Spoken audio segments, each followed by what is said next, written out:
Tu veux que je te raconte l'histoire de la lettre reçue 107 ans plus tard ? Ok, mais par contre, moi je ne raconte mes histoires qu'aux enfants qui se lavent les dents.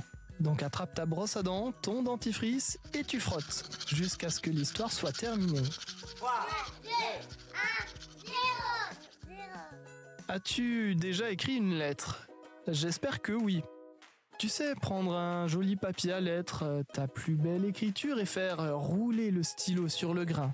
Écrire quoi ? Tout simplement. Des traditions qui se perdent un peu, je te l'accorde. Et pourtant, tu as déjà dû recevoir ou envoyer des cartes postales. Tu y décris tes vacances, ce que tu fais, ça fait toujours très plaisir d'en recevoir. Eh bien, l'histoire d'aujourd'hui est un peu particulière. Il s'agit d'une lettre qui a été envoyée il y a plus de 100 ans et qui a été ouverte il y a seulement quelques mois par un Britannique de l'autre côté de la Manche. Je te raconte cette histoire d'ici quelques instants, mais avant, j'ai une question à te poser. Savais-tu qu'il existait du papier dentaire ?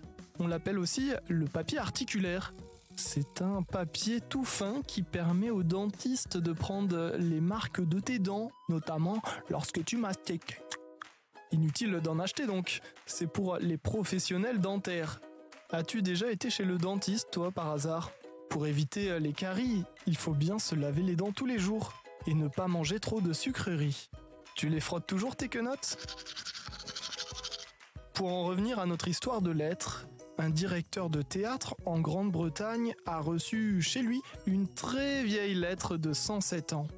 Il l'a reçue en 2021, mais ne l'a ouverte qu'il y a quelques semaines.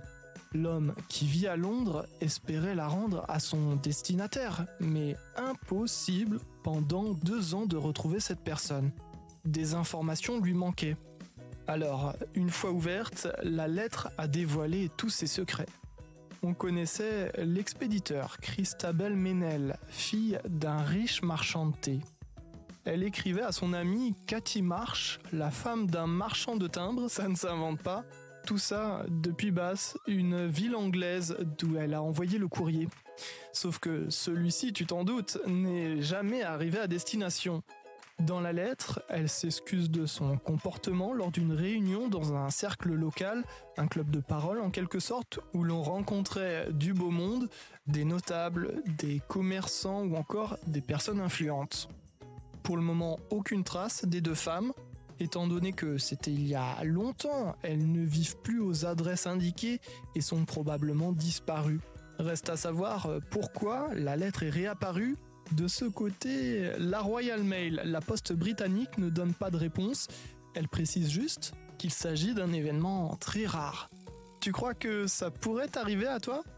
Bon, en attendant, montre-moi un peu tes dents, fais A, fais I, c'est pas mal ça, bien blanche comme il faut. Tant pis pour vous les caries. Allez, maintenant au lit.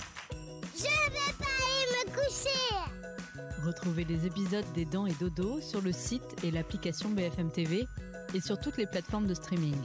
Si cet épisode vous a plu, n'hésitez pas à lui donner une note, à vous abonner à la playlist et surtout à en parler autour de vous.